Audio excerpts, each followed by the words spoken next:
अस्सलाम वालेकुम। आपके सवाल कुछ हैं, कुछ जो आप इसमें करते हैं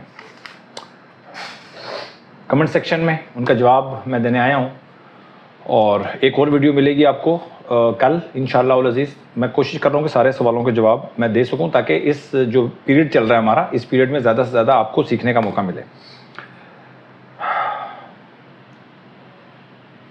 हारिस खान साहब हैं जी, वो कह रहे हैं अच्छा वक्त है स्टॉक एक्सचेंज से निकल जाओ।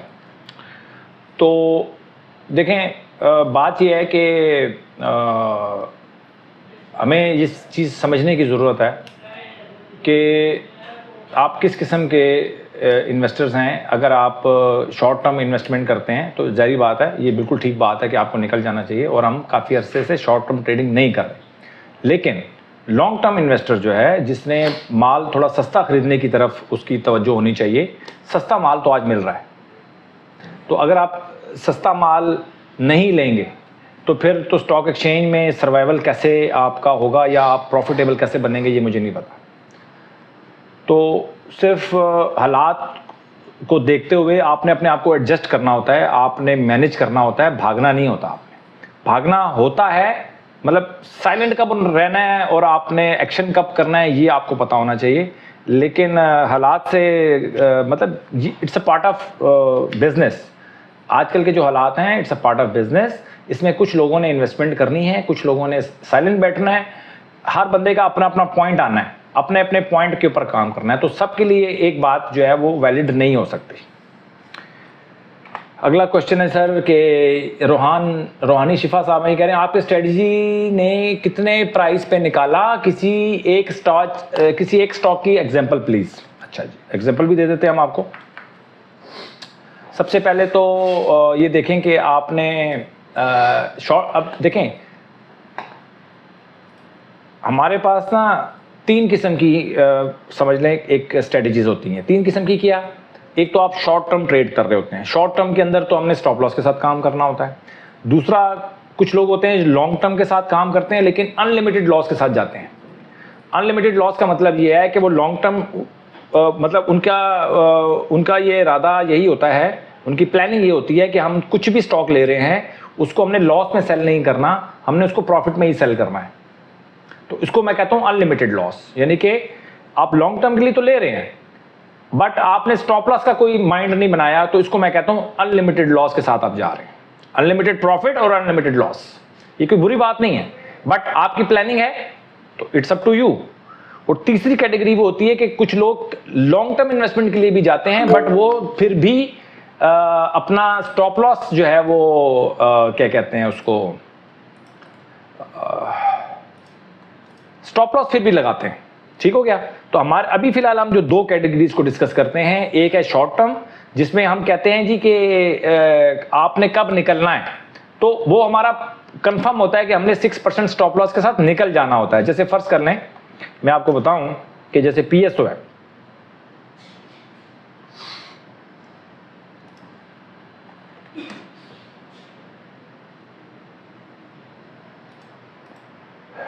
इंटरनेट स्लो है या क्या है, आई डोंट नो। अच्छा जी, चलें अब हम साजगार की बात करते हैं। तो देखें, साजगार में हमारी जो लास्ट एंट्री बनी थी ना, वो बनी थी 65-15 और ठीक है, ये बनी थी हमारी लास्ट एंट्री बनी थी हमारी 1918.91।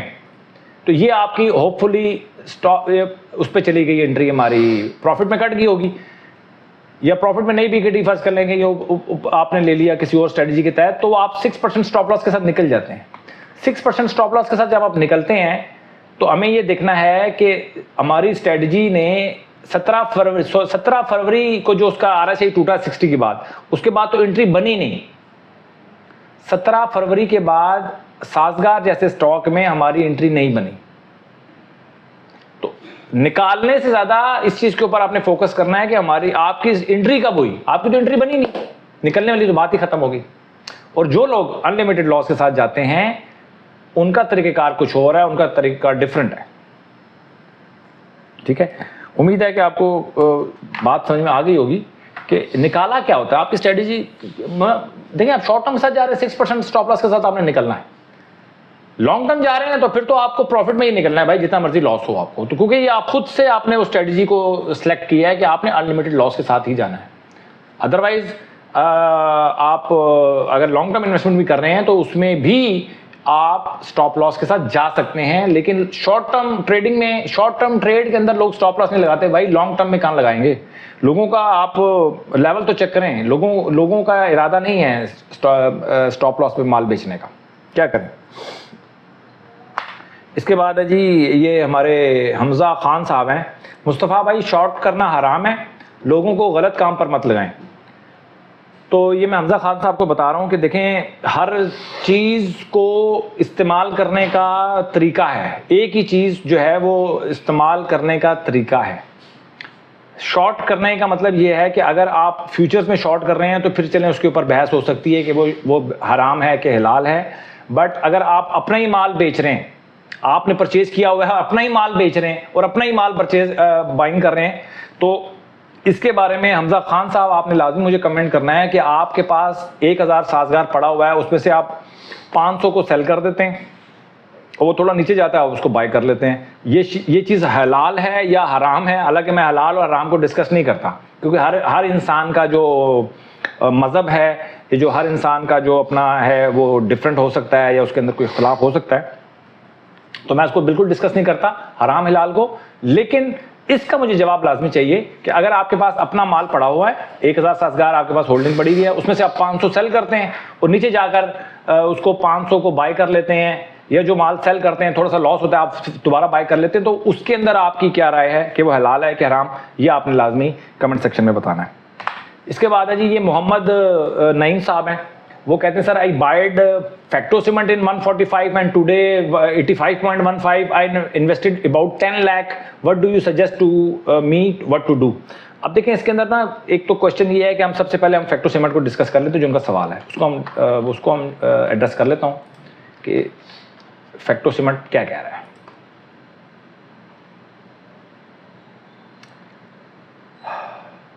आज कुछ नेट की खराबी लग रही है या कुछ और, आई डोंट नो, देखते हैं इसको।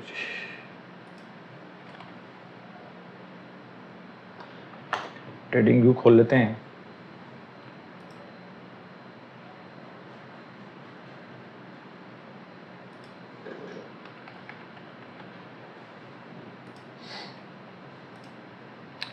अच्छा ये देखें जी, फैक्टो सीमेंट की बात कर रहे हैं आप मेरे भाई, हो फैक्टो सीमेंट के बहुत बुरे हालात है। उसकी वजह यह है कि उसने 200 की मूविंग एवरेज तोड़ी थी 16 फरवरी 2026 को, तो तकरीबन वैसे तो इसका जो नहीं 16 फरवरी नहीं, तकरीबन 6 फरवरी 2026 को, जंग तो शुरू हुई 28 फरवरी को, और 28 फरवरी को इसका रेट हो चुका था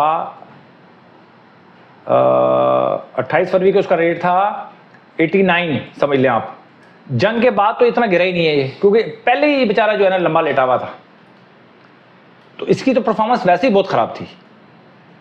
तो अब आपको, मुझे लगता ये है आपको एक आध दफ़ा इसकी एवरेज करनी पड़ेगी, और इसके अलावा कोई हल नहीं है आपके पास। दूसरी बात, अब मैं आपके साथ गिला शिकवा करता हूँ।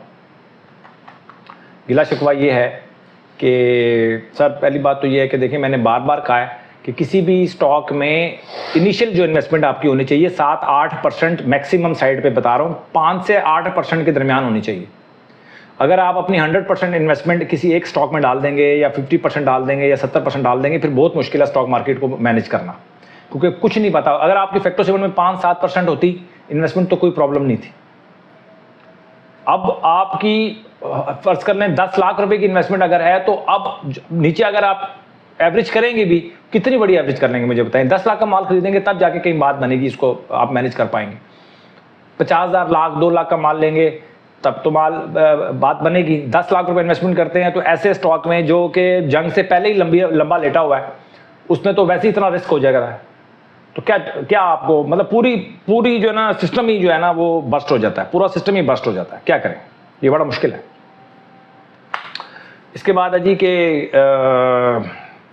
करंट सिचुएशन में 30% ये कह रहे हैं जी कि हमने करंट सिचुएशन में 30% लॉस बुक कर लिया है एंड कैश इन हैंड है, क्या करूं प्लीज़ मुस्तफ़ा असगर एडवाइस।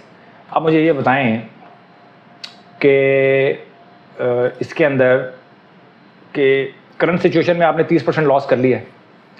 पहली बात तो ये मैं वही बता रहा हूँ कि आपने 30% लॉस तो कर लिया है, बट अब आप अगर तो यहाँ से मार्केट नीचे चली जाती है तो आप बैठ जाएंगे सुकून से, फिर तो आपको मसला नहीं है, फिर तो आप खुशी खुशी बैठे रहेंगे। मगर अब यहाँ से मार्केट ऊपर जाती है, वो आपको प्लान करना है कि यहाँ से अगर मार्केट ऊपर जाती है तो आपने वो कैश कब यूज़ करना है। आया कि यहाँ से कुछ 10% ऊपर जाए मार्केट, तब आपने वो अपना कैश यूज़ करना है, या 10% नीचे जाए तब आपने कैश यूज़ करना है। आपने नीचे जाते हुए तो मुझे प्रॉब्लम नज़र नहीं आ रही, वो तो आपको भी पता है, बट यहाँ से ऊपर जाते हुए कितना आप अपने आप को सब्र मतलब आप अपने अंदर सब्र पैदा कर सकते हैं कि यार मार्केट तो आपको लगेगा कि ये तो निकल गई मेरे हाथ से, मेरा तो पहले 30% लॉस हो गया है और वो कवर हो जाना था, अब तो मैं फंस गया हूँ, मार्केट ऊपर जा रही है, अब मैं क्या करूँ। तो ये आपके लिए बहुत बड़ा जो है ना इम्तिहान है, बहुत बड़ा, हर बंदे के लिए इम्तिहान है। तो इसलिए मैं बार बार कहता हूँ कि मार्केट से आउट होना जो है ना, ये मसले का हल नहीं है। तो आपको बने रहना होता है और बने रहने से ही आपके काम बनते हैं। अदरवाइज तो देखिए यहाँ से मार्केट ऊपर निकल गई तो वो तो फिर आपकी रातों की नींद खराब कर देगी। तो इट्स अ $1 मिलियन क्वेश्चन कि अगर तो यहाँ से मार्केट नीचे चली जाती है तो जाहिर बात है आपका फैसला बहुत अच्छा था, यहाँ से मार्केट ऊपर जाती है और नोबडी नोज कि भाई क्या होने वाले हालात। तो मार्केट को मैनेज आप कर सकते हैं, मार्केट को प्रिडिक्ट नहीं कर सकते। तो मेरे हिसाब से तो आपको इन्वेस्टेड रहना चाहिए मेरे हिसाब से, और यहाँ पे आपको आधा माल ले लेना चाहिए, और अगर यहाँ से मार्केट 20% नीचे जाती है तो आधा माल और ले लें, या मार्केट यहाँ से 10-15% 20% ऊपर जाती है तो माल अपना पूरा कर लें।